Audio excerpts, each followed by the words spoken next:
சென்னை மயிலை உயர்மறை மாவட்டத்தில் பெருவணக்கத்திற்குரிய நமது பேராயர் முனைவர் ஜார்ஜ் அந்தோணிசாமி ஆண்டகை அவர்களையும் எங்களை ஆசீர்வதிக்க வந்துள்ள அருட்தந்தையர்களையும் இத்திருப்பலியில் பங்கேற்று எங்களுக்காக ஜெபிக்க கூடியுள்ள உங்கள் அனைவரையும் உறுதி பூசுதல் பெறும் பிள்ளைகளாக நாங்கள் வரவேற்கிறோம். ஆண்டவர் உனக்கு பக்கத்துணையாக இருந்து உன்னை காப்பார் என்ற இறைவாக்கின் படி இன்று ஆண்டவர் தூய ஆவியானவரை உறுதி பூசுதல் என்னும் மறுசாதனத்தின் வழியாக வழங்க இருக்கிறார். எனவே தூய ஆவியானவரை பெறவிருக்கும் எங்களுக்காக ஜெபிக்க உங்களை அன்புடன் அழைக்கிறோம். அன்று தூய ஆவியாரை பெற்றுக்கொண்ட இயேசுவின் சீடர்கள் ஆண்டவர் இயேசுவை அகிலத்திற்கு அறிவித்தது போல் நாங்களும் இயேசு சென்னை மயிலை உயர்மறை மாவட்டத்தில் பெருவணக்கத்திற்குரிய நமது பேராயர் முனைவர் ஜார்ஜ் அந்தோணிசாமி ஆண்டகை அவர்களையும் எங்களை ஆசீர்வதிக்க வந்துள்ள அருட்தந்தையர்களையும் இத்திருப்பலியில் பங்கேற்று எங்களுக்காக ஜெபிக்க கூடியுள்ள உங்கள் அனைவரையும் உறுதி பூசுதல் பெறும் பிள்ளைகளாக நாங்கள் வரவேற்கிறோம். ஆண்டவர் உனக்கு பக்கத்துணையாக இருந்து உன்னை காப்பார் என்ற இறைவாக்கின் படி இன்று ஆண்டவர் தூய ஆவியானவரை உறுதி பூசுதல் என்னும் மறுசாதனத்தின் வழியாக வழங்க இருக்கிறார். எனவே தூய ஆவியானவரை பெறவிருக்கும் எங்களுக்காக ஜெபிக்க உங்களை அன்புடன் அழைக்கிறோம். அன்று தூய ஆவியாரை பெற்றுக்கொண்ட இயேசுவின் சீடர்கள் ஆண்டவர் இயேசுவை அகிலத்திற்கு அறிவித்தது போல் நாங்களும் இயேசு கிறிஸ்துவை பற்றி அறிவிக்கவும் அவரின் உண்மையான சீடர்களாய் நாங்கள் வாழவும் இத்திருப்பலியில் இணைவோம், ஜெபிப்போம்.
உங்கள் அனைவரோடும் இருப்பதாக.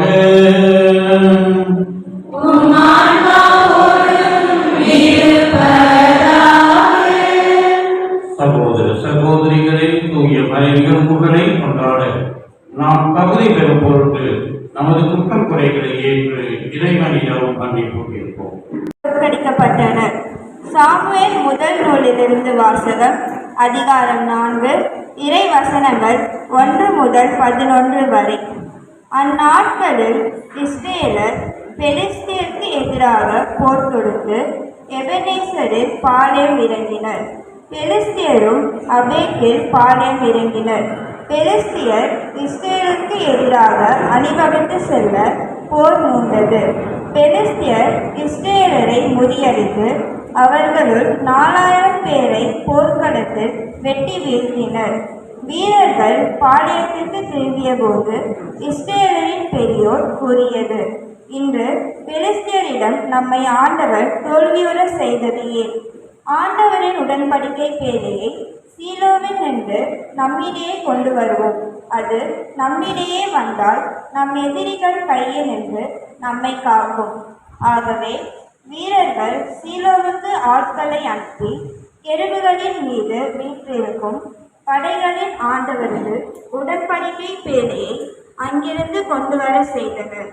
ஏலியின் இரு புதல்வர்களான ஒப்னியும் பினாகாசும் கடவுளின் உடன்படிக்கை பேழையோடு இருந்தனர். ஆண்டவரது உடன்படிக்கை பேழை பாளையத்திற்குள் வந்ததும் இஸ்ரேலர் அனைவரும் நிலைமை அதிரும் அளவிற்கு பெரும் ஆரவாரம் செய்தனர். இந்த ஆரவாரத்தை கேட்டதும் பெலிஸ்தியர், எபிரேயரின் பாளையத்தில் இப்பெரும் ஆரவாரமும் கூச்சலும் ஏன் என்று வினவினர். ஆண்டவரது உடன்படிக்கை பேழை பாளையத்தினுள் வந்துவிட்டது என்று அறிந்து கொண்டனர். அப்போது பெலிஸ்தியர் பேரச்சம் கொண்டு, கடவுள் பாளையத்திற்குள் வந்துவிட்டார், நமக்கு ஐயோ கேடு, இதற்கு முன்பு இப்படி நேர்ந்ததே இல்லை, நமக்கு ஐயோ கேடு, இத்துணை வலிமை மிகு கடவுளிடமிருந்து நம்மை காப்பவர் யார்? இக்கடவுள்தான் எகிப்தியர்வாதிகளால் துன்புறுத்தியவர். பெலிஸ்தியரே, துணிவு கொள்ளுங்கள், ஆண்மையோடு இருங்கள். எபிரேயர் உங்களுக்கு அடிமைகளாக இருந்தது போல நீங்களும் எபிரேயருக்கு அடிமைகளாக ஆகாதபடிக்கு ஆண்மையோடு போரிடுங்கள் என்றனர். பெலிஸ்தியர் மீண்டும் போர் தொடுத்தனர். இஸ்ரேலர் தோல்வியுற அவர்களுள் ஒருவரும் தன் கூடாரத்திற்கு தப்பியோடினான். அன்று மாபெரும் உயிர் சேதம் ஏற்பட்டது. இஸ்ரேலருள் 30,000 காலாட்படையினர் மாண்டனர். கடவுளின் பேழை கைப்பற்றப்பட்டது. ஏலியின் இரு புதல்வர்கள் ஒப்னியும் பினாகாசும் மாண்டனர். இது ஆண்டவர் வழங்கும் அருள்வாக்கு.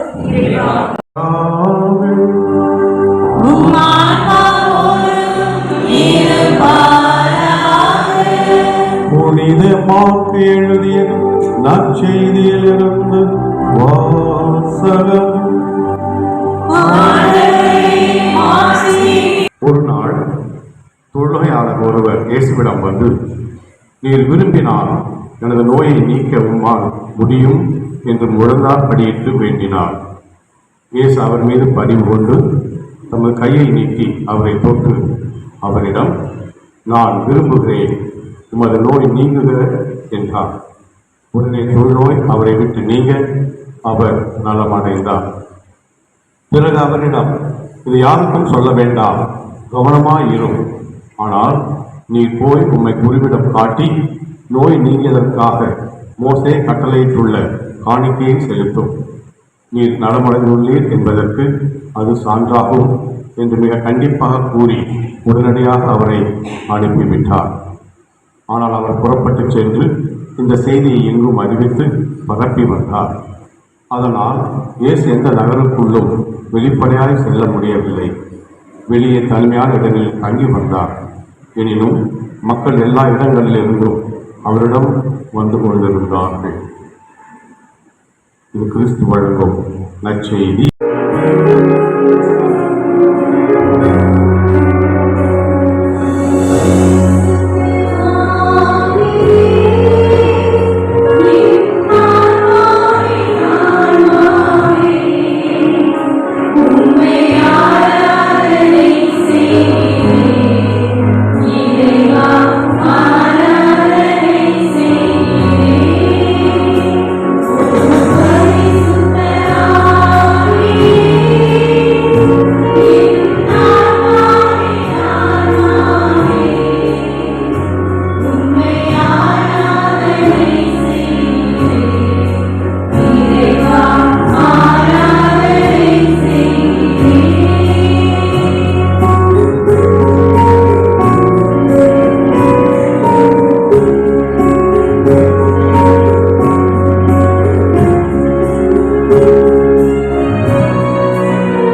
Our Archbishop, Reverend Father George Anthony Swami, and all the lay and ordained leaders of our Archdiocese, that God, who gathers us together by the Holy Spirit, may help us to grow in unity of faith and love until His Son returns in glory.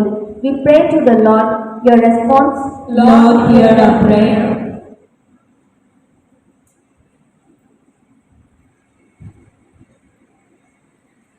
தாயும் தந்தையுமான இறைவா, இன்றைய திருப்பலியில் பங்கு பெற்ற அனைவரும் உடல் உள்ள சுகம் பெறவும் ஒற்றுமையுடன் வாழவும் செய்கின்ற தொழில்களில் வெற்றி காணவும் எடுத்துக்காட்டான மக்களாக வாழ அருள் பொழிய வேண்டும் என்று இறைவாமை மன்றாடுகின்றோம்.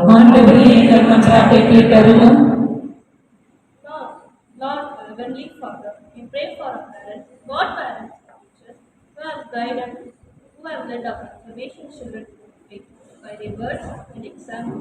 They may encourage their children. They may encourage the children to follow the way of our Savior Jesus Christ. We pray to the Lord. Your response? Lord, hear our உன் திருமகனின் திருமணவாழ்வம் பெற்றவர்கள் மீது இனிவரும் நாட்களில் உமது ஆசியை பொழிந்தருளும். அதனால் இவர்கள் இழப்பனைத்தையும் மேற்கொண்டு தமது தூய வாழ்வினால் சிறுகவையை மகிழ்விக்கவும் தங்கள் அன்பு பணிகளால் இவ்வுலகினர் வளர்ச்சிக்கு துணை புரியவும் அருள்வீராக. எங்கள் ஆண்டவராகிய இயேசு கிறிஸ்துவின் வழியாக உம்மை மன்றாடுகின்றோம்.